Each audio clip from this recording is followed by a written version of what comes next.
Buenas noches para todos en este día muy frío en Granada, sobre todo con mucha lluvia. Pues es un gusto poder ver tantas caras aquí en nuestro salón de actos del Centro Suárez. También saludamos a los que nos escuchan a través de las redes sociales. De verdad, en estos días que ha hecho tanta lluvia, aunque tanta falta nos hacía para limpiar nuestro aire y para también llenar la madre tierra de esta agua que hace que los cultivos crezcan más. Hoy nos convoca un encuentro en el ciclo de personajes y efemérides. Machado, Antonio Machado, 150 años de su nacimiento, con este título de Hoy es siempre todavía, Machado 150 años. Antonio Cipriano José María Machado Ruiz nació a las 4:30 de la madrugada del 26 de julio de 1875, hace 150 años, en una de las viviendas de alquiler del llamado Palacio de las Dueñas, en Sevilla. Fue el segundo varón que dio a luz su madre, Ana Ruiz Hernández, de una descendencia de 8 en total. 11 meses antes había nacido Manuel, el primogénito, compañero de muchos pasajes de la vida de Antonio y con el tiempo también poeta y dramaturgo. Machado es el más joven representante de la generación del 98. Su obra inicial de corte modernista, como la de su hermano Manuel, evolucionó hacia un intimismo simbolista con rasgos románticos que maduró en una poesía de compromiso humano de una parte y de contemplación de la existencia por otra. Una síntesis que en la voz de Machado se hace eco de la sabiduría popular más ancestral. Dicho en palabras de Gerardo Diego, esto me pareció hermosísimo: Machado hablaba en verso y vivía en poesía. Fue uno de los alumnos distinguidos de la Institución Libre de Enseñanza, con cuyos idearios estuvo siempre comprometido. Murió en el exilio durante la Guerra Civil Española en Collioure, Francia, el 22 de febrero de 1939. De su Sevilla natal decía el poeta: mi infancia son recuerdos de un patio de Sevilla y un huerto claro donde madura el limonero. Y en la conferencia de hoy, nuestro conferenciante, a quien presentaré ahora, quiso que le pusiéramos este nombre: Hoy es siempre todavía, que es parte de su antología poética, el título de la antología poética de Machado. Pero navegando un poquito por la internet me encontré este verso que define muy bien el corazón y el alma de Machado. Hoy es siempre todavía, todavía, toda la vida es ahora. Y ahora es el momento de cumplir las promesas que nos hicimos, porque ayer no lo hicimos, porque mañana es tarde, ahora. Antonio Machado. Y para hablar de este gran poeta andaluz, nos acompaña hoy Antonio Chicharro Chamorro, nacido muy cerca de nosotros, en Baeza, ciudad patrimonio de la humanidad junto con Úbeda. Miembro de la Academia de Buenas Letras de Granada, medalla de oro al mérito de la ciudad de Granada, premio a la excelencia docente y diploma de excelencia investigativa de la Universidad de Granada. Tiene una amplísima carrera en todo lo que tiene que ver con el mundo de las letras. Ha desempeñado numerosas responsabilidades en la Universidad de Granada, director del Departamento de Lingüística General y Teoría de la Literatura, miembro del Consejo Editorial de la Editorial Universidad de Granada, de la Comisión de Innovación Docente, coordinador del programa de doctorado con mención de calidad, Teoría de la Literatura y del Arte y Literatura Comparada, ponente del Máster Oficial Universitario en Estudios Literarios y Teatrales, además de coordinador del área de Teoría de la Literatura y Literatura Comparada y director del Grupo de Investigación Teoría de la Literatura y sus aplicaciones, entre otros cargos.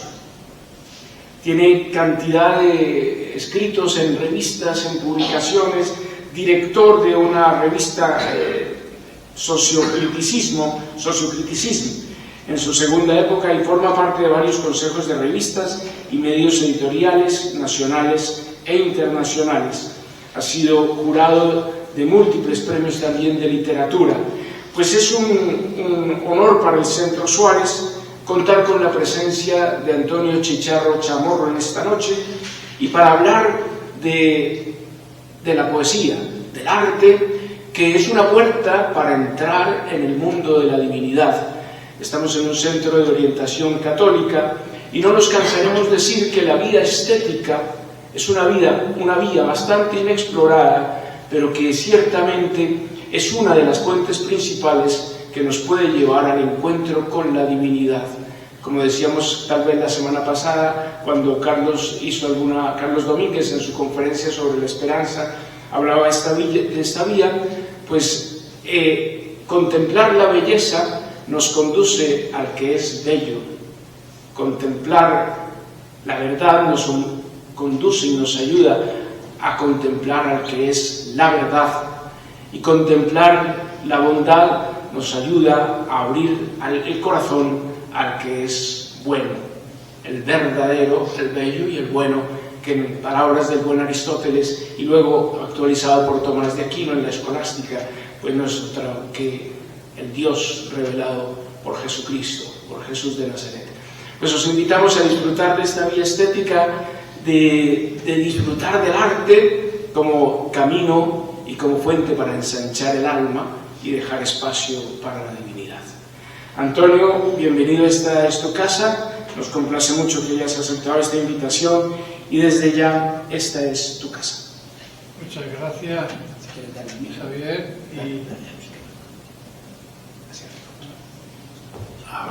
Muchas gracias, Javier, por tus palabras, por tu presentación. Efectivamente, no puedo negar algunos hechos que están vinculados a mi vida y es una vida dedicada a la lectura y a la literatura en definitiva, y ya por defecto profesional pues a la teoría de la literatura. Dicho esto... ¿Se podía acercar un poquitín más, por favor? Sí. Un poquillo más, sí. Muy bien. Dicho esto, quiero comenzar contando una cuestión personal, no íntima, pero personal, que es que yo empecé a leer poesía en Antonio Machado, y lo empecé por una vinculación directa con el aula donde él fue profesor de lengua francesa, porque durante el curso sexto de mi bachillerato superior, pues esa fue mi aula, y esa vinculación, esa impronta pues, en un joven pues queda. También por las tantas veces que cayeron en mis manos pues sus poemas en un momento del inicio por el interés por la literatura. Y esa vinculación con este poeta también pues tiene que ver, como ya digo, con los espacios machadianos. Haber crecido en esa Baeza húmeda, fría, haber recorrido sus espacios, vivirlos tan intensamente, pues es una incitación a la lectura y a encontrarme en el espacio de la poesía de Antonio Machado. Piense por el comienzo. Ya a partir de ahí ha sido un viaje que el viaje de mi vida siempre ha estado vinculado pues a Antonio Machado. En las lecturas, también por lo mucho que he aprendido de él, por lo mucho que aprendo continuamente, porque es un pozo sin fondo y porque es un poeta bueno desde el punto de vista literario y bueno desde el punto de vista ético y moral. Una persona coherente, una persona de una alta dignidad, y seguramente sean esos valores los que hayan llevado a que la dirección del Centro Suárez pues haya programado esta conferencia. Yo creo que es un acto de generosidad por parte de este centro en recordar y promover el reconocimiento una vez más nunca es una mala ocasión, siempre hay que insistir en ello, de un poeta de la altura y de la calidad de Antonio Machado. Así es que yo estoy muy agradecido, enormemente agradecido por la ocasión que me da el centro de hablar ante ustedes. Yo, cuando Javier me invitó, pues le sugerí este título. Ahora explicaré algo más, diré algunas cosas para no perder la hilación interna de los argumentos que trato de presentar aquí. Y este título, un poco para subrayar con él la vigencia de Antonio Machado. Hoy es siempre todavía. Es una gran síntesis en un verso octosílabo de lo que es su idea de la temporalidad. Y es la fórmula de unir pasado, presente y condición de posibilidad de futuro en ese adverbio que es todavía. De manera que hoy es siempre todavía, podríamos decir, Antonio Machado es siempre todavía. Y ese es el valor que yo quería transmitir, o la idea fundamental de este título, que es una especie de emblema intertextual, puesto que es un verso de Antonio Machado. Parece mentira que un poeta tan vivo cumpla 150 años. Parece mentira. Siglo y medio. En estos tiempos que vivimos tan acelerados de todo, ¿no? Todo se va sustituyendo, todo cambia, todo es mutante. Mirar a Antonio Machado, su obra, y ver que está ahí como un elemento cierto y que nos sigue hablando, nos sigue interpelando. Por algo es. Es un poeta que cuanto más se lee, más nos recuerdas. Es memorable, porque es fácilmente recordable en sus versos y sus rimas, y en definitiva la poesía tiene una estructura formal que permite su recuerdo fácil. Por eso está vinculada al origen de la literatura. Es el primer género, porque no había escritura, era muy difícil, y la manera de mantenerse en el curso de la cultura era a través de la memoria, ¿no? Y en este sentido lo recordamos, lo encontramos por todas partes y sigue vigente y sigue interpelándonos. Y digo que ese es el signo más cierto de la vigencia y desde luego del gran valor que atesora su obra toda, la puramente poética, la en prosa, la ensayística, los textos en prosa,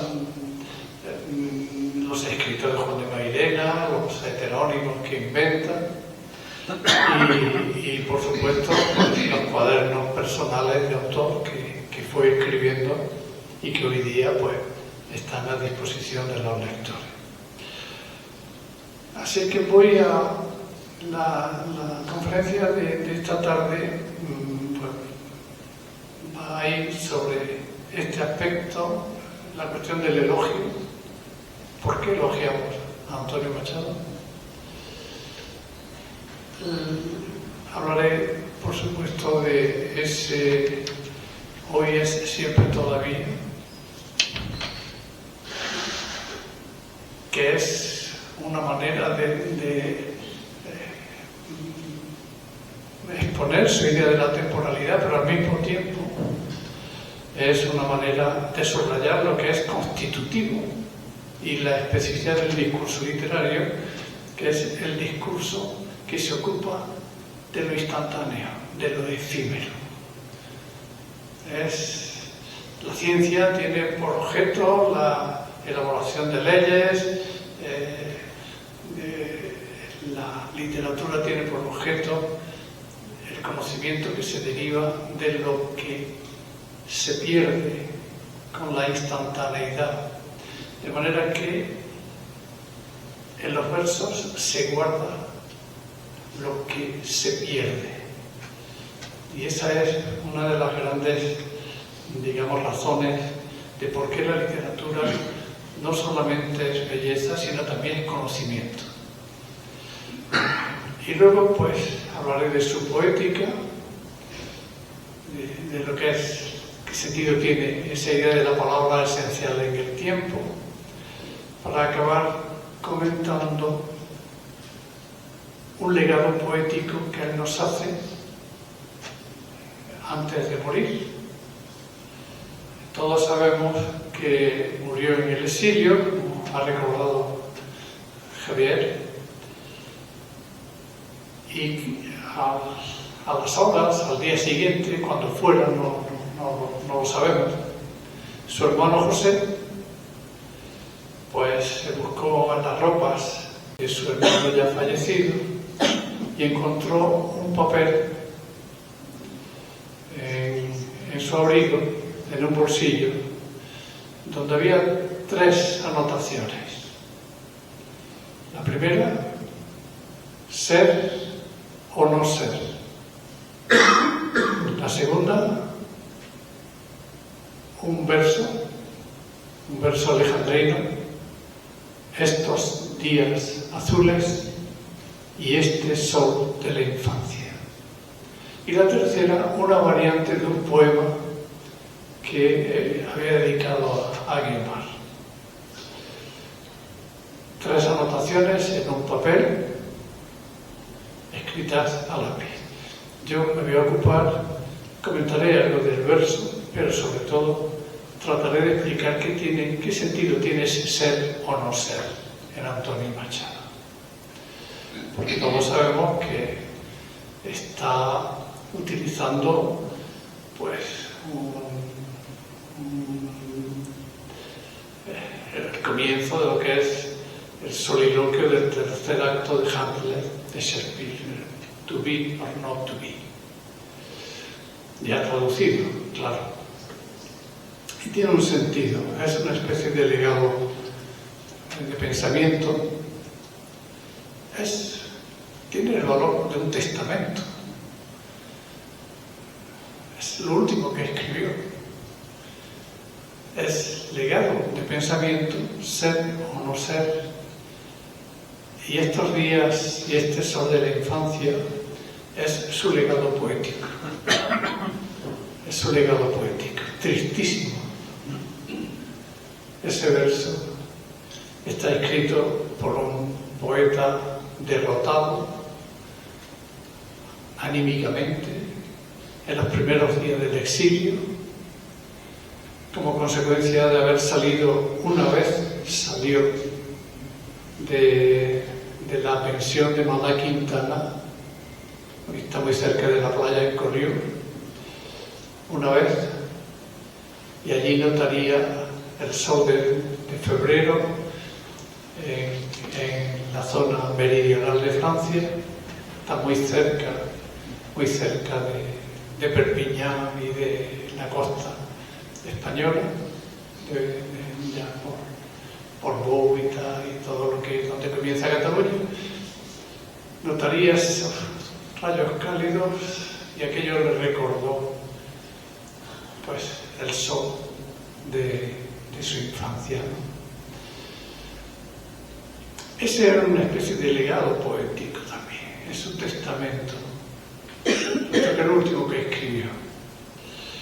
Pero bueno, para no dispersarme, voy a ir leyendo y comentando algunas de estas cuestiones.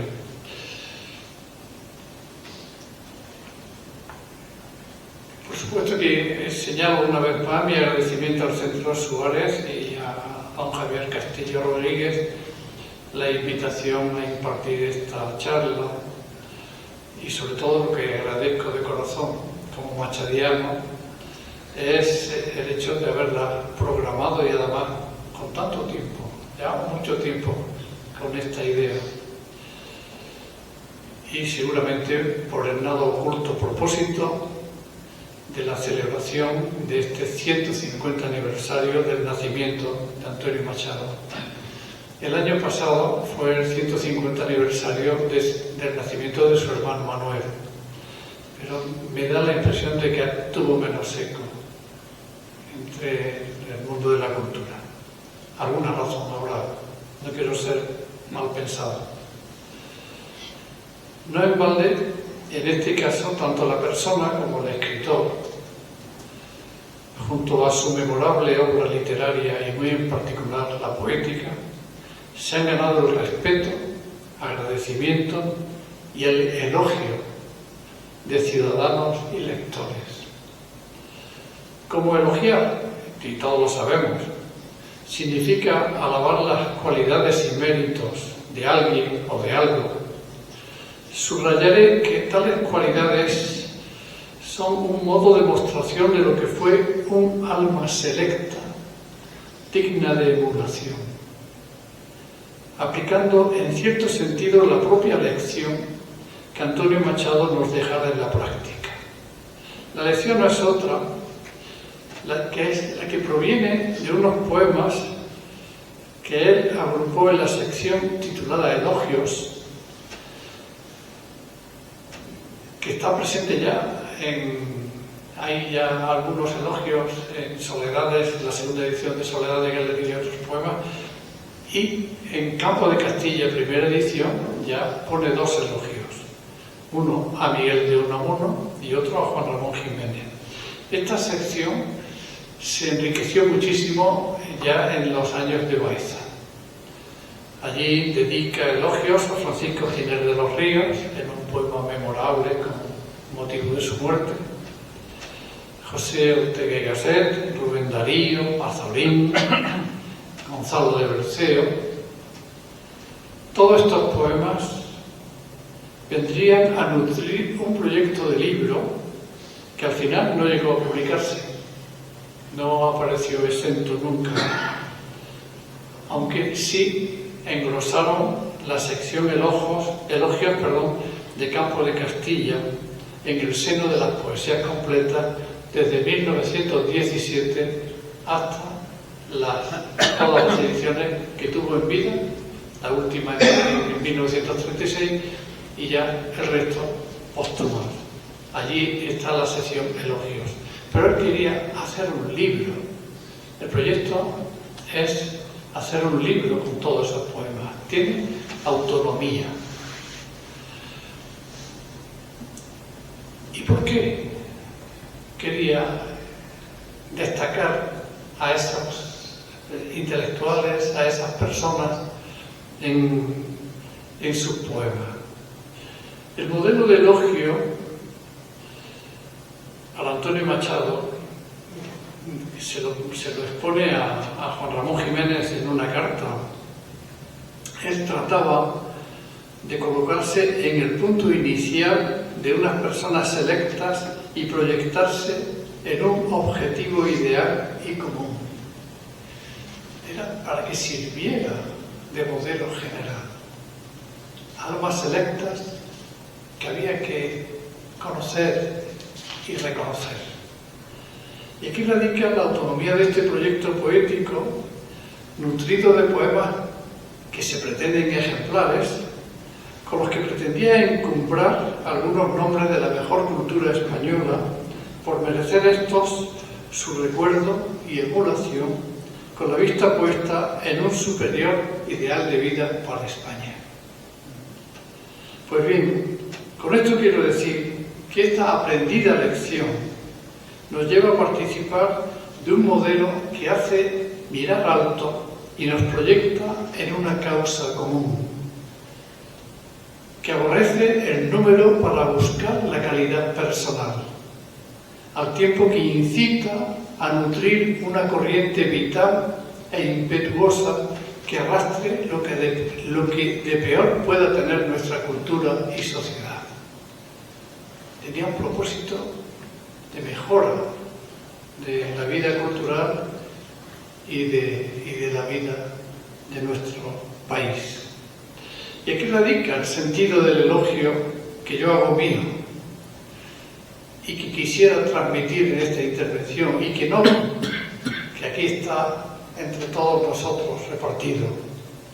De momento, para subrayar la originalidad, la singularidad y la calidad tanto de la persona como de la palabra poética de Antonio Machado, me voy a servir de una cita de Federico de Onís, donde de manera muy quintaesenciada ofrece los siguientes argumentos. No tiene desperdicio. Yo creo que Federico de Onís es un gran lector de poesía, un gran filólogo, y dejó escrito lo siguiente. Estas palabras son de 1964. Están escritas en el exilio.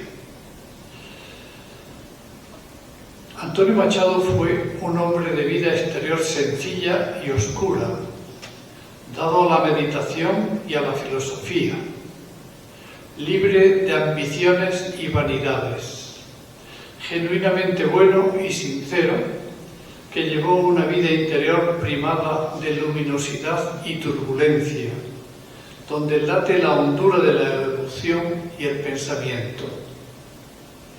Como él, es su poesía, reflejo y creación de su vida interior, de sus emociones humildes, de sus visiones reconcentradas y sus meditaciones trascendentales. Puro lirismo, cuyo supremo valor está en la vibración personal que penetra todo lo que entra en él, los paisajes y los hombres, lo actual y lo histórico, lo anecdótico y lo eterno.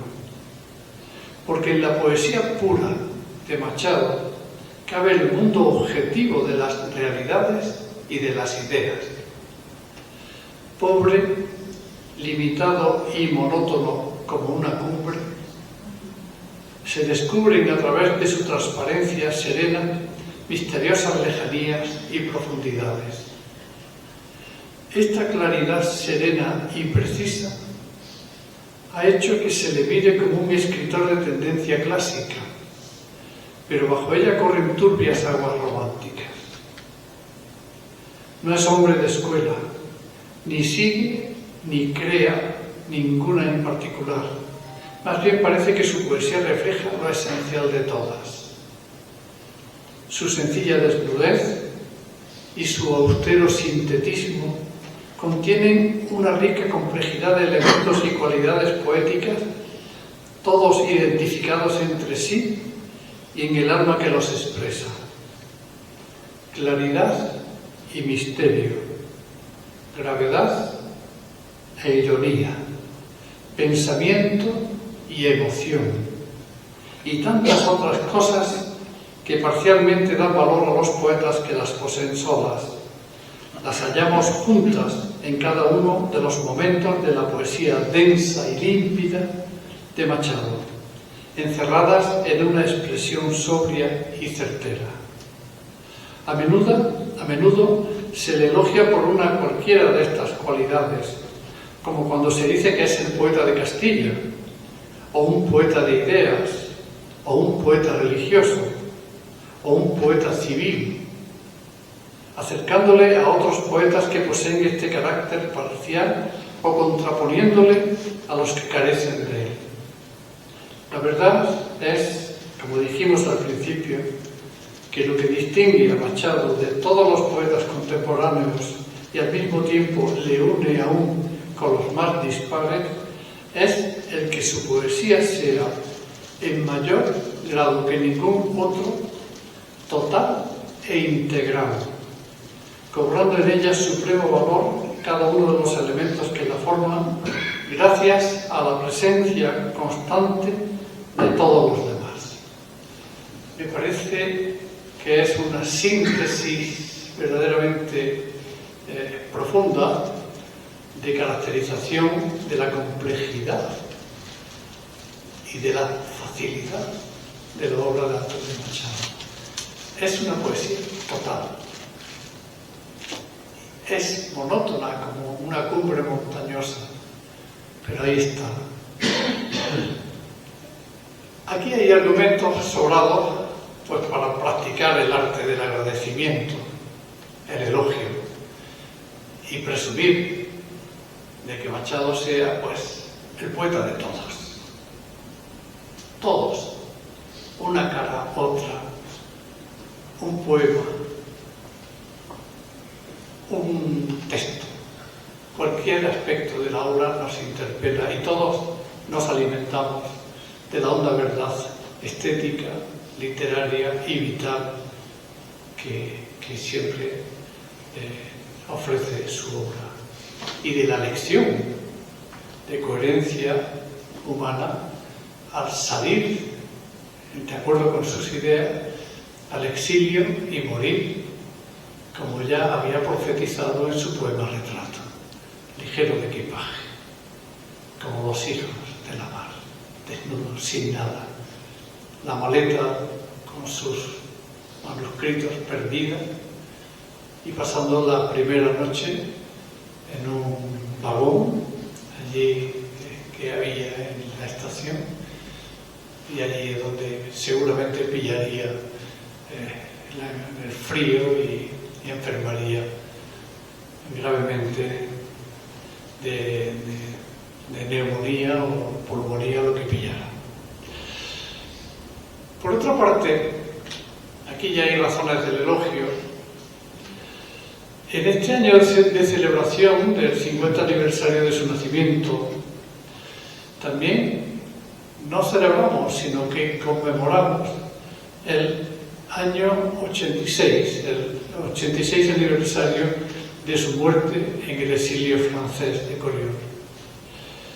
De aquel exilio nos quedan fotografías tristísimas, llenas de desolación.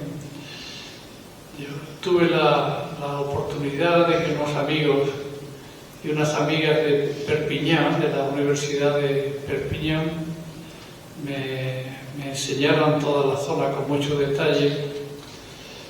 Y si triste es, aparte con un gran símbolo, ver la tumba de Antonio Machado y su madre, doña Ana Ruiz, tan cerca y tan lejos de España, pero lejos porque están en Francia.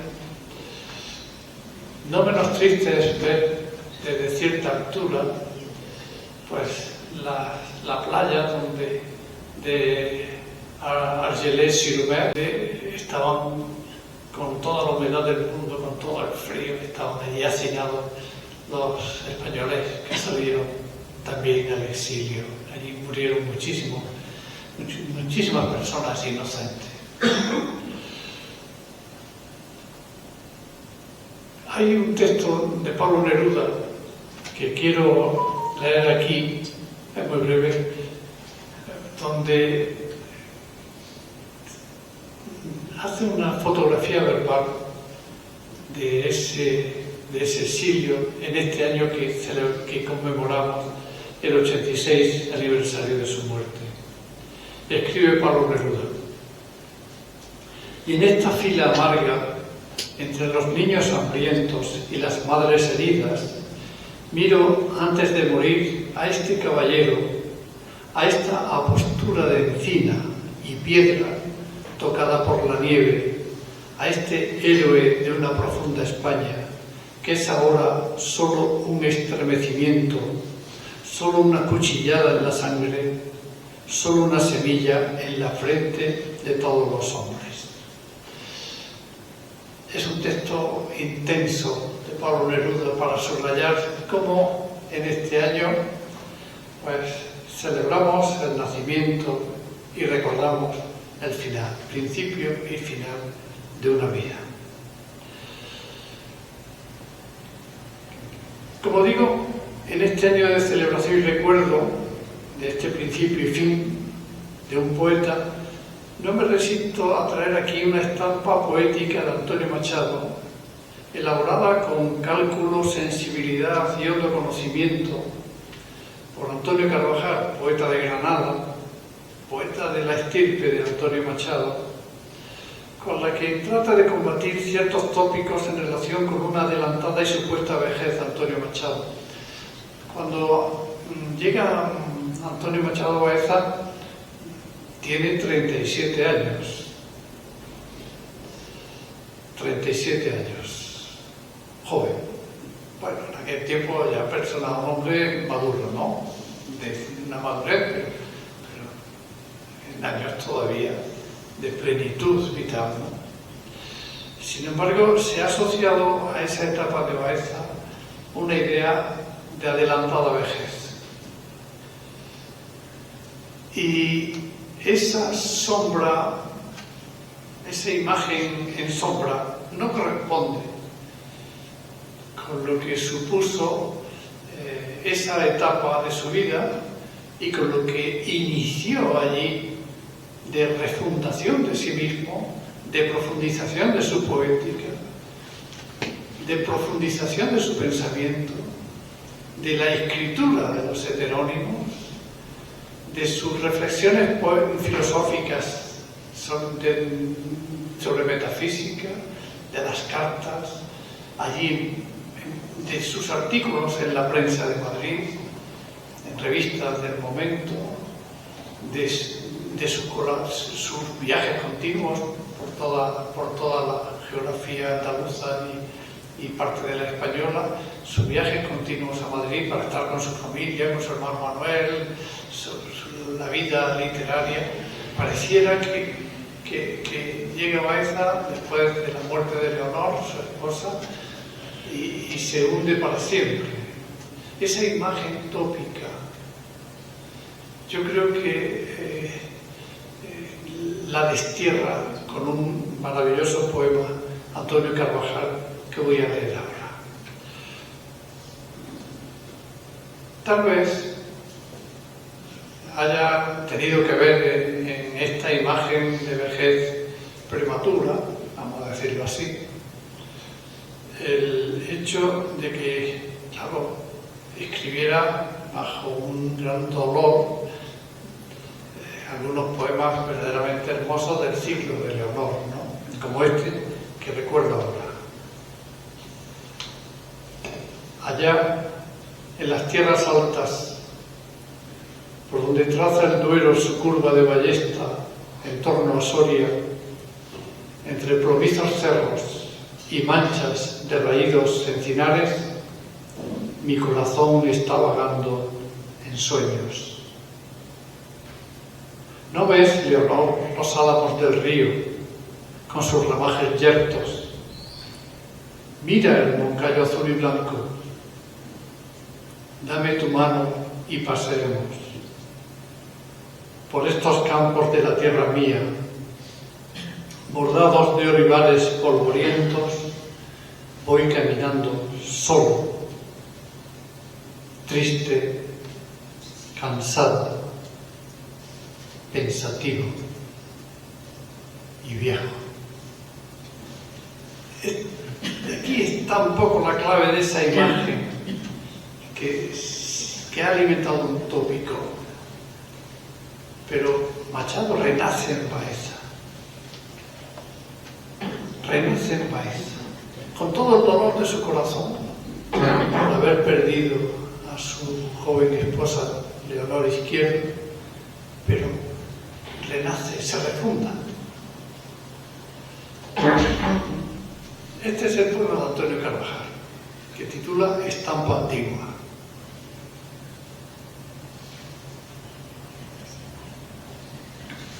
Todo esto tiene su razón de ser, que voy a ir ahora planteando.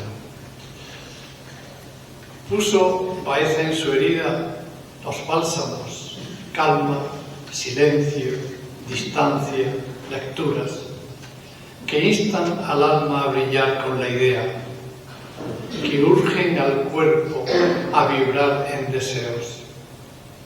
Triste llegó con su parvo equipaje, de soledad cansado, y de honda pena. Se paró pensativo ante los muros y halló en las piedras de sí mismo un eco, sin húmedo jardín que lo halagara, ni surtidor en que escuchar los días. Viejo, se dijo, en medio del camino se resistió a la lúbrica pantera, dientes tembló y su pecho trozaron, garras hundieron un coral en su pecho, mas no cedió.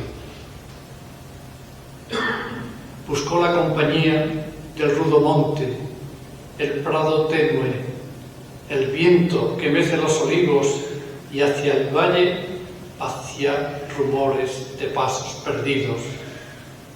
Fue a ver manar el río y vio una hebra de luz y oyó en la luz que se ondulan los álamos, los pájaros, las fuentes, que hinchen el aire de dulce armonía. Almendros evocó en su cruda escarcha las humildes violetas, la alta cresta que un pino coronó y el sol ungía. De primavera se evocó tejido de sol y sangre urdido y alma y cuerpo. Entre campanas añoró en los yunques, sobre los yunques celebró la vida y la vida le dio nueva esperanza y con las esperanzas amor nuevo y en ese nuevo amor el grato aroma y el fiel regusto que en sus versos tiembla.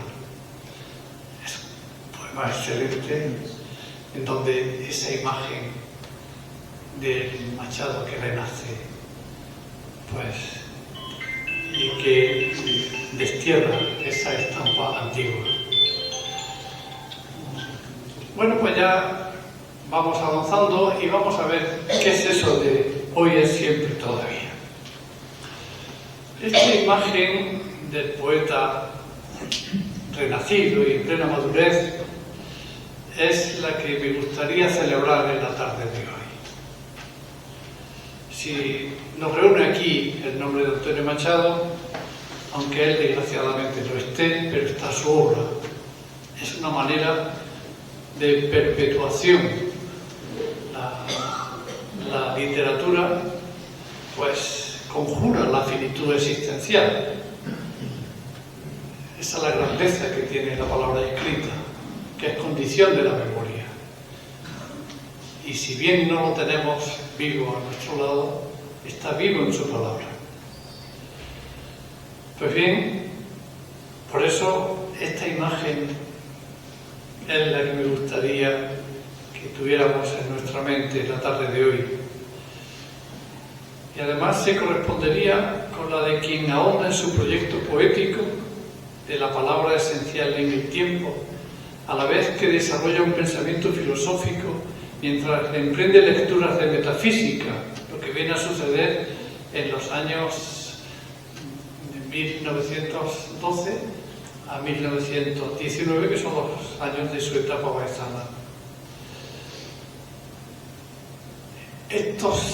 Esta preparación, este continuo pensar y escribir es lo que explica la densidad de versos como hoy es siempre todavía.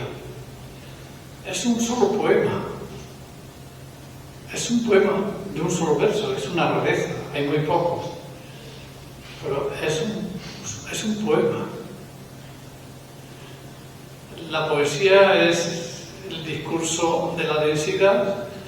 Cuando un poema solamente tiene un verso, la densidad es extrema. Hoy es siempre todavía.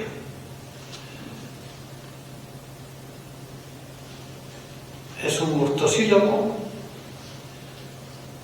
y Jesús Munarriz, poeta y editor de Ediciones Hiperión, la he encontrado incluso un verso precedente de un poeta pamplonés llamado Fiacro Iraizoz, que tiene en un poema, tiene el siguiente verso: hoy es pronto todavía.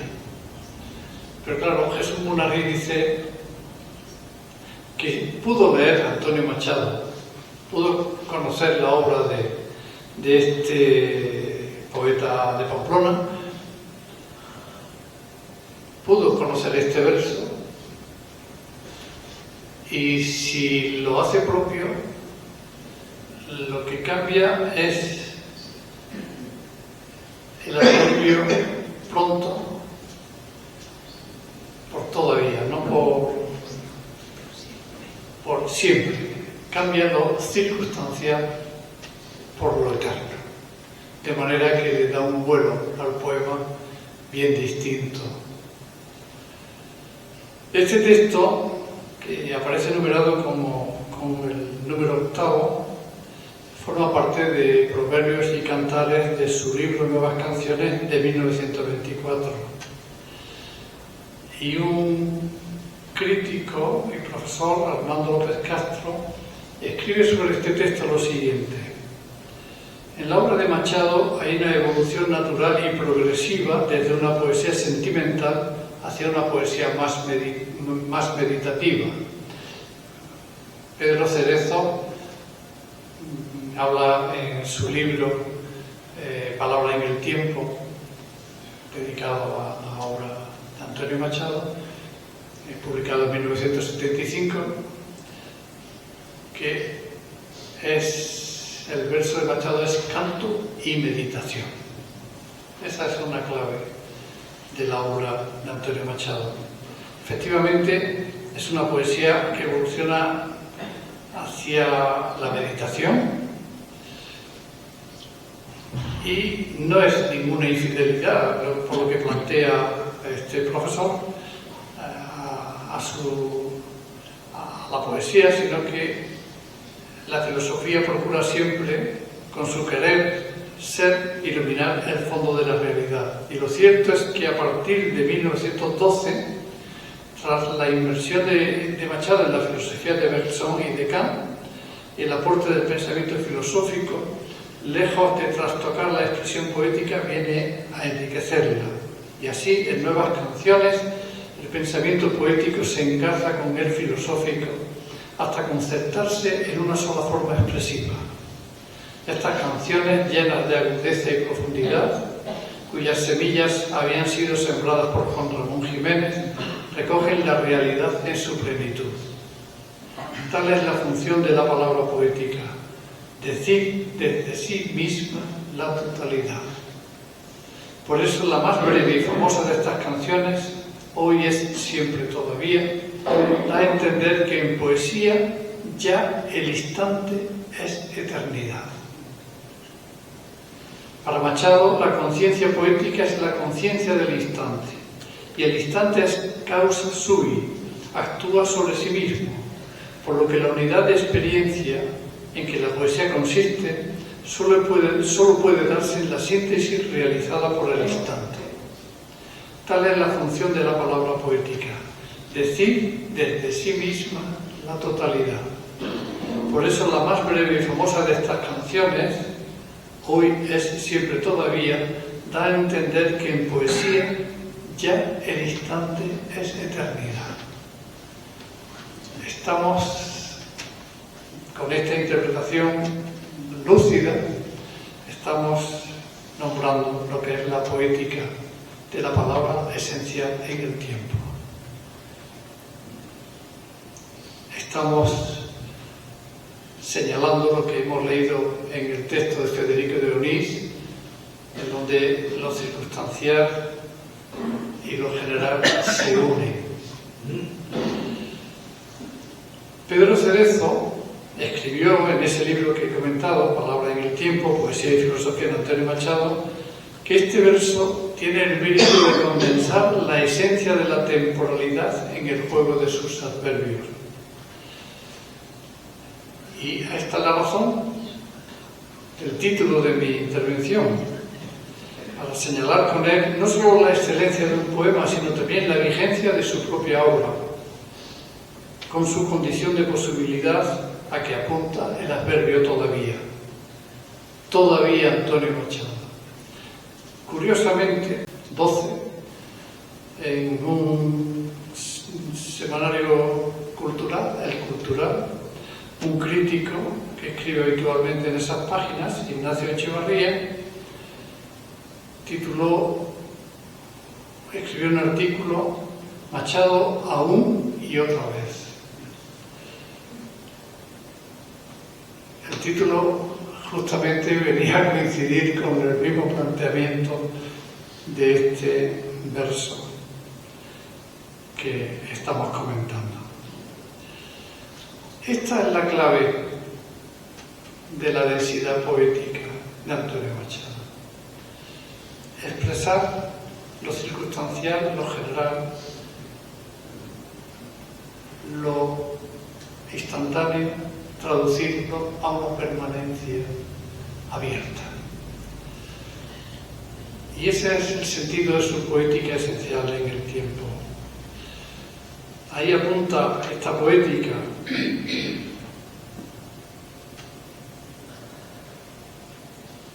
una poética que además empieza a consolidarse, como vengo diciendo, en los años de Baeza. Una vez que va tratando de superar el intimismo subjetivista, que cambia el jardín interior por el paisaje concreto, los campos de Soria, los campos de olivos, el río Duero, la fuente la cambia por el río Duero, por el río Guadalquivir, por los campesinos. No es ya naturaleza, no es ya el jardín cerrado, sino la naturaleza trabajada. Por eso habla de campos. El campo es la naturaleza trabajada, cultivada. Está superando esa fase de los primeros poemas, está dando cauce a su poesía como una consideración cordial de lo íntimo o personal, partiendo de la realidad inmediata y más allá de la descripción o contemplación. La lectura de Campos de Castilla, en este sentido, resulta muy clara. Esta poética tuvo, pues, entre otras formulaciones, su plasmación en no pocos textos que él escribe en su ámbito privado, personal,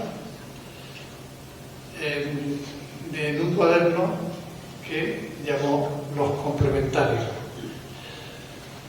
Machado concibe la poesía como un arte temporal junto a la música frente a otras artes espaciales como lo son la escultura o la pintura. Y eso lo expone en unas canciones tituladas De mi cartera, en 1924. Y ofrece otros argumentos en Los Complementarios al tratar de elaborar una poesía que fuera eso, palabra esencial en el tiempo. Efectivamente, lo que distingue a las artes poéticas es que es un arte temporal frente a las artes espaciales. Esa es una especificación puramente artística. Pero lo de palabra esencial en el tiempo tiene otra dimensión más, no solamente distinguir la poesía en el conjunto de las artes, sino que tiene un aspecto mucho más elevado. Al reconocimiento de la especificidad de la poesía frente a las demás artes, hay que añadir su idea de la poesía como el arte que viene a poner la palabra en el tiempo de nuestra vida y viene a darnos la emoción del tiempo. Y esto explica que el hondo sentimiento del paisaje, para él, sea de esta manera un modo de sentimiento profundo del tiempo y de su fluir.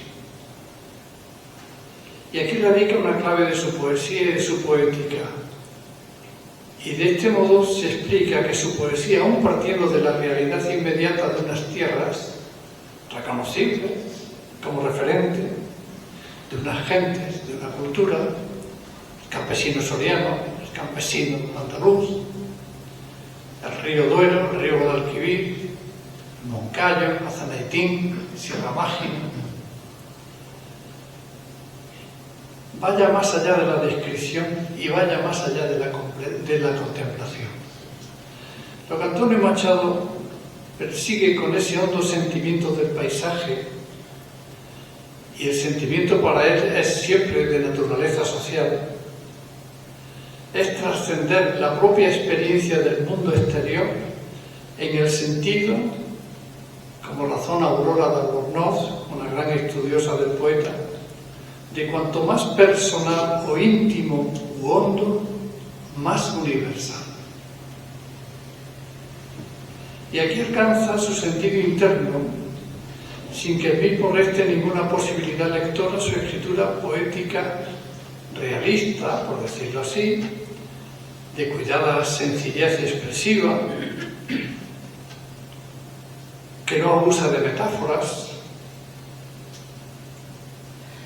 una poesía que mantiene un diálogo en clave estética e histórica con un mundo natural inmediato, en donde confluye un mundo interior y un mundo exterior en los poemas, y donde nombra lo particular de una tierra y una cultura, invocando valores esenciales y, por qué no decirlo, universales, o, para restar gravedad de la palabra, transculturales. Y aquí alcanza su sentido también su pretensión de aunar lo lírico y lo épico, proyectándose regeneradoramente sobre su propio medio social. Y esto es lo que trató de aunar Antonio Machado, lo lírico y lo épico, e incluso lo dramático, como en algunos poemas, como Poema de un día. Y precisamente en un texto sobre Moreno Villa, muy conocido, afirma Machado lo siguiente: si la poesía es, como yo creo, palabra en el tiempo, su metro más adecuado es el romance, que canta y cuenta, que ahonda constantemente la perspectiva del pasado, poniendo en serie temporal hechos, ideas, imágenes, al cual que avanza con su periódico martilleo en el presente. Es una creación más o menos consciente de nuestra musa, que aparece como molde adecuado al sentimiento de la historia y que más tarde será el mejor molde de la lírica, de la historia emotiva de cada poeta. Y si a esta reflexión de Antonio Machado, de su libro Los Complementarios, de su cuaderno, no libro, perdón, un cuaderno de notas, de apuntes, de ideas, un cuaderno del taller literario, ¿no? Oculto.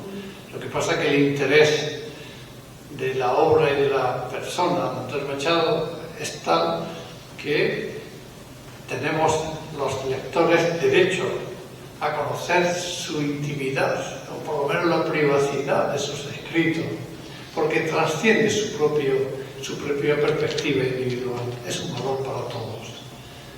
Él, de poderlo hacer, hoy lo autorizaría. En cualquier caso, que los filólogos, los estudiosos de la literatura, indaguemos en papeles personales de los autores y nos atrevamos, atrevamos a editar algunos de ellos, tiene la justificación porque es un valor nuestro, de nuestra cultura. Por eso, pues, están publicados todos sus textos ya, todos sus cuadernos, a los que se ha tenido acceso, a los que se han podido recuperar. Y si a esta reflexión de Antonio Machado le añadimos otra suya sobre el uso de la metáfora, comprenderemos por qué considera que la misma está en contra de la poesía directa y sencilla por su carácter de proceso intelectual y no afectivo. Y así mismo comprenderemos su afirmación acerca de que, dado que las palabras por sí mismos significan, no es necesario el empleo de metáforas que puedan convertir un texto en extremadamente hermético o puedan responder a los deseos de ornamentación de un texto que en última instancia no vienen a explicar dichas palabras. Y esto es precisamente lo que subraya sobre las imágenes en la lírica, y lo dice de la siguiente manera. Aquí tenemos ya una clave de la sencillez de su propia palabra, ¿no? En la lírica, escribe, imágenes y metáforas serán pues de buena ley cuando se emplean para suplir la falta de nombres propios y de conceptos únicos que requiere la expresión de lo intuitivo, nunca para revestir lo general y convencional. Cuando no hay otra posibilidad para expresar lo que ha de expresarse, ¿no? Ya tenemos recorrido parte de nuestro trabajo esta tarde, celebrar la memoria, practicando el modelo de elogio que el propio Antonio Machado nos enseñó. Recordar la imagen real de un poeta renacido y vital, puesto al servicio de una obra compleja en su sencillez.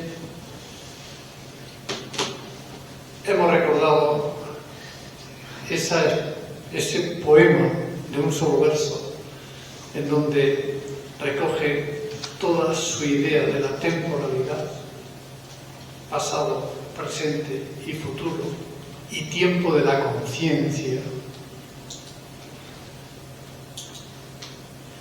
Y hemos anotado un par de ideas en relación con lo que pueda ser su poética, la palabra esencial en el tiempo, de cómo en lo particular estado general,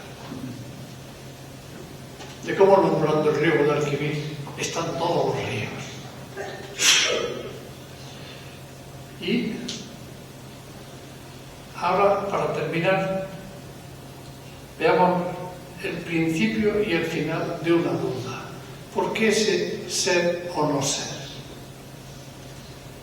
¿Por qué ese ser o no ser? Cuando, como he comentado antes, José, su hermano, recoge ese papel, ese ser o no ser remite a un uso continuado de la cita del comienzo del soliloquio con que se inicia el tercer acto de Hamlet de Shakespeare. Desde 1912 que llega a Baeza, en todos los cuadernos suyos, que afectan no solamente desde el 12 hasta el 19, los cuadernos escritos en Segovia, los que escribe ya viviendo en Madrid, en todos los apuntes y papeles sueltos, en no pocos de ellos aparece to be o not to be.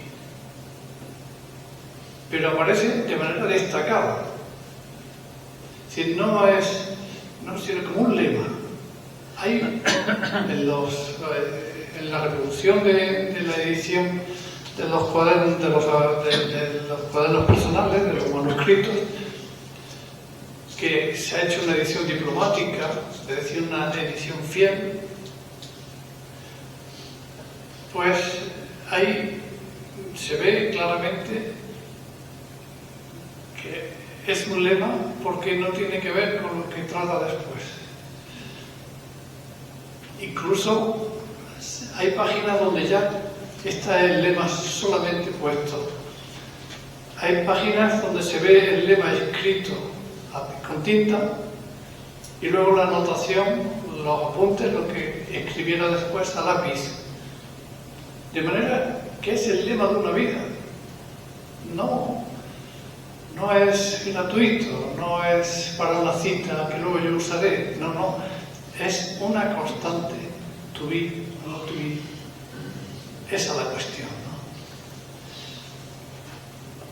¿no? En el caso de Shakespeare, en el caso de Hamlet, el príncipe Hamlet de Dinamarca se enfrenta a un dilema, ¿no? Tiene que escoger susto o muerte, como diríamos hoy.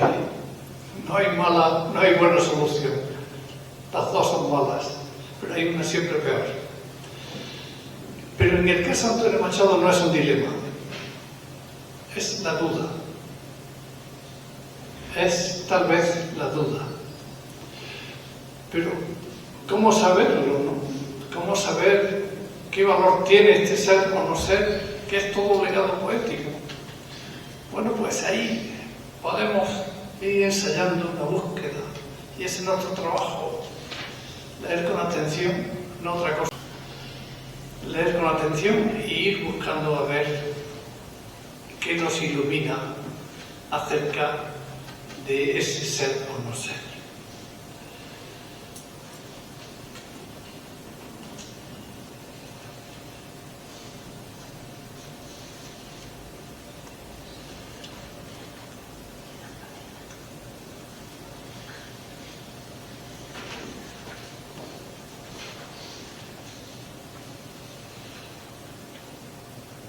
Este ser o no ser alcanza a tener una vinculación, como digo, con el periodo baezano de su vida y su obra.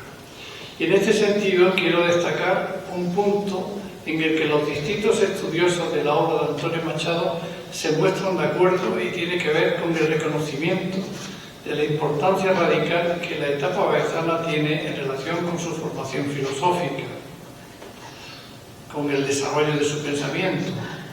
Y no en balde es en Baeza donde se gesta la crucial idea machadiana relativa, y aquí ya empezamos a notar una relación, a la heterogeneidad del ser. Una idea que ya nunca más va a abandonar y que late en ese ser o no ser. En el cuaderno de autor de título bien expresivo, Los Complementarios, que comienza a escribir en enero de 1913, se documenta ya esta idea rubricada en el dominio de la actividad literaria con la creación de los heterónimos, la heterogeneidad del ser, el desdoblamiento, ¿no? Los heteros.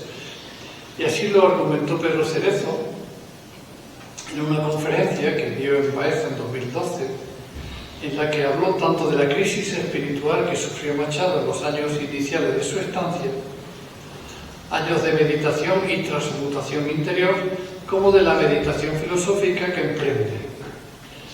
En la filosofía, afirmaba entonces, Antonio Machado buscaba aclaración en su perplejidad, lo que explica las lecturas de metafísica que emprende, y gracias a ellas, y en particular a las lecturas de Kant, tomaría conciencia de lo que supone libertad y alteridad, además de servirle para descubrir la afinidad de poesía y metafísica. Y afirmaba Cerezo que de esta afinidad y del esfuerzo por explorar y objetivar estas voces interiores, esta interna duplicidad de su alma de poeta y filósofo, iba a nacer el impulso decisivo para la redacción de los complementarios, cuyo inicio tuvo lugar en Baeza. Y va a ser en ese cuaderno manuscrito, que tuvo su primera edición, por cierto, en 1957, la segunda en 1970, donde aparecen, y cito, las bases filosóficas de la heterogeneidad del ser, la multiplicidad de los estados de conciencia y el arte como realización. Podría decirse, sin pecar de exageración, que en Baeza se incuba la filosofía de sus apócrifos. Y escribía Cerezo, destaco este punto porque es un testimonio elocuente de la profunda fermentación de ideas que bullían por este tiempo en su alma. Hasta ahí la cita. Aunque queda bien sustentada, como se ha visto, la importancia que tiene esta etapa para su pensamiento, y es lo que quiero exponer ahora, puede documentarse en otros cuadernos y en otros manuscritos de sus años de Baeza, como son los apuntes de filosofía, esta idea. Y así, en una muy sustantiva parte de los 10 volúmenes que recogen la edición de la colección Unicaja de manuscritos de los hermanos Machado, que se publica en 2006, y a modo de lema se encuentra la idea to be or not to be, that's it, the question. Eso es sin comas en el caso de la transcripción que hace Antonio Machado. Y esto se puede ver, y lo voy a documentar, en las páginas 8, 12, 13, 19, 34, 35 y 36 del cuaderno 1, en otras tantas del cuaderno 2, en otras tantas del cuaderno 3, en prosas sueltas y en poemas sueltos. En todos los casos, escrita con la letra menuda de Antonio Machado, porque los cuadernos de que estoy hablando son cuadernos de los hermanos Machado. En estos casos son todas las anotaciones corresponden a Antonio. El cuaderno 1 es el que guarda más referencias de este tipo. Si me detengo a exponer esta precisa información acerca de estos cuadernos, es para destacar la relevancia que tiene el hecho de que durante casi 3 décadas de su vida, desde los años de Baeza y hasta el final de la misma, Antonio Machado pusiera el lugar destacado y con valor autónomo tan conocido comienzo del acto tercero de la obra de Shakespeare, pues tan célebre cita que es transcrita ya en el primer renglón, ya en lugar destacado, pertenece, como digo, a Hamlet, y hay una alta consideración de Shakespeare precisamente en Juan de Mairena. Pero es más, esta inclusión del emblemático comienzo de esa escena primera de la obra culmina con el hallazgo de la misma escrita en el último papel que, alojado en el abrigo del poeta, encontró su hermano José tras su muerte, según dejó escrito. Algunos días después encontré en un bolsillo de su gabán un pequeño y arrugado trozo de papel. En él había escrito 3 anotaciones con un lápiz que me pidió antes de su muerte. La primera reproducía las palabras con que comienza el famoso monólogo de Hamlet, ser o no ser. La segunda tenía un solo renglón, pero en este renglón se veían escritas las últimas palabras en verso que escribió el poeta en vida: estos días azules y este sol de la infancia. ¿Qué sentido tiene esta citación? Shakespeare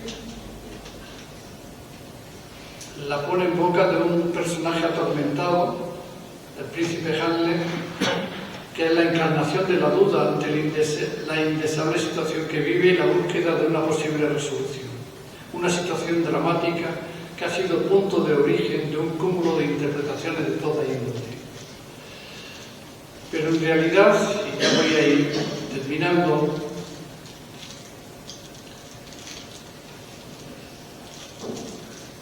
hemos de acudir a Juan de Mairena, donde da cuenta este heterónimo, este alter ego de Antonio Machado, de lo que es el gran tema de la metafísica, que es toda la cuestión del ser. Escribe Juan de Mairena: de lo uno a lo otro es el gran tema de la metafísica. Todo el trabajo de la razón humana tiende a la eliminación del segundo término. Lo otro no existe. Tal es la fe racional, la incurable creencia de la razón humana, identidad igual a realidad, como si a fin de cuentas todo hubiera de ser absoluto y necesariamente uno y lo mismo, pero lo otro no se deja eliminar, subsiste y persiste. Es del hueso duro de roer en que la razón se deja los dientes. Abel Martín, con fe poética, no menos humana que la fe racional, creía en lo otro, en la esencial heterogeneidad del ser, como si dijéramos en la incurable otredad que padece lo uno. En realidad, para no pasarme del tiempo, voy a poner brevemente lo que quiero decir aquí. El ser o no ser no es una disyunción, sino que es una juxtaposición. Se puede ser esto o esto, o se puede ser esto y esto. En realidad es una manera de formular por parte de Antonio Machado su legado poético, que es decir que el ser es nosotros también, la otredad, la alteridad. Ser o no ser son equivalentes. Hay una equivalencia, no una disyunción. Solamente cabría atribuirle el sentido de la duda original de Handler, ¿no? Pero la duda en el caso de Antonio Machado es un aspecto positivo. Es un aspecto positivo que lo lleva lo pone en boca del propio Juan de Mairena cuando a sus alumnos los enseña a dudar. Los enseña a dudar, a situarse en la incertidumbre. Y en este sentido, pues, y ya cierro, ser o no ser es su legado de pensamiento. Y estos días, las fiestas de la infancia, es su legado poético. La vigencia de su palabra poética y de su pensamiento filosófico en los 150 años de su nacimiento. Así que muchas gracias.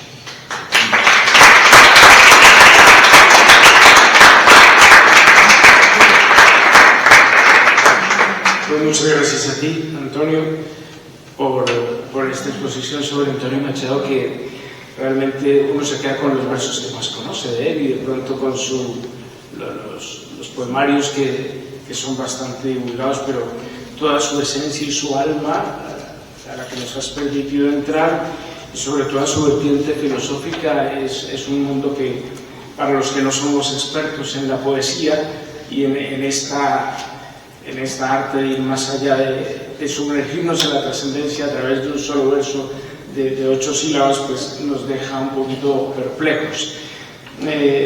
Yo me quedaría con esas últimas palabras que decías de su legado, de el ser es la otredad también. Recuerdo mis años de filosofía leyendo a todos los personalistas como Martin Buber, por ejemplo, que también nos introducen en esa perspectiva de encontrar en el otro también la revelación del yo. Bueno, pues yo creo que nos has abierto una puerta hacia una temática que tampoco solemos trabajar mucho en la Iglesia. En la Iglesia nos quedamos mucho en la parte más teológica, pero tenemos muy poco explorada esta vía de la estética que es tan querida por la teología actual. De manera que muchas gracias. Y también me quedo con otra cosa que también decías: el ser o no ser no es una disyuntiva, es una juxtaposición, y cómo hundirnos en ese modo de encontrar en la incertidumbre la llamada más profunda a la existencia. Ahí ya ligo un poquito con lo que es más nuestro. Esto es el arte de discernir, el discernimiento que hunde sus raíces en la escritura, pero que nuestro fundador Ignacio de Loyola en el siglo XVI tuvo el arte para sistematizar. No sé, hay cantidad de cosas. Yo siento que que es una beta que nos abres aquí en el Centro Suárez para seguir indagando por este mundo de la cultura, por este diálogo entre la fe y la cultura. Gracias por abrirnos este horizonte hermenéutico y epistemológico que ciertamente no habíamos explorado con profundidad aquí en el centro. Antes de irnos, un par de avisos para la programación. En un centro que es de diálogo, fe, cultura, justicia, pues vamos cambiando de registros, aunque el registro va hacia lo mismo, hacia la, como decías de Machado, hacia la totalidad. Decías que su poesía era la poesía de la poesía total. Pues vamos también a esa totalidad del ser humano. Y mañana os invitamos a una actividad organizada por la Asociación Karl Rahner, gran teólogo, que va a ser Cuidando el futuro de la sociedad, la educación. Va a ser una reflexión que es un foro, será en la parte de arriba, entrando por la calle Elvira, de Carmen Gámez, que es la jefe de estudios del Colegio Lux Mundi de Granada. El sábado, entre las 11 de la mañana y la 1:30, tendremos en la iglesia también un espacio de retiro de Cuaresma, que nos dirigirá mi compañero Jaime Flaquer, también para pasar a esa hondura del espíritu desde la poesía total, que es también el encuentro con Jesús, que es la palabra. Y el próximo jueves tendremos la cuarta conferencia del ciclo sobre espiritualidad para nuestro tiempo, y vamos a indagar en otra cosa que tampoco solemos indagar, que es la búsqueda de la espiritualidad desde el cuerpo, desde escuchar nuestro cuerpo. Seguramente habréis oído varias corrientes como el mindfulness, el focusing. Bueno, pues para esa búsqueda de la mística, de la espiritualidad desde el escuchar nuestro cuerpo, pues nos acompañará en esta reflexión un conocido de esta casa, Serafín Béjar, teólogo, catedrático de la Universidad de Loyola, de la Facultad de Teología, y sacerdote de esta archidiócesis de Granada. Pues a todos vosotros mil gracias, y que recordemos que hoy es siempre todavía. Muchas gracias.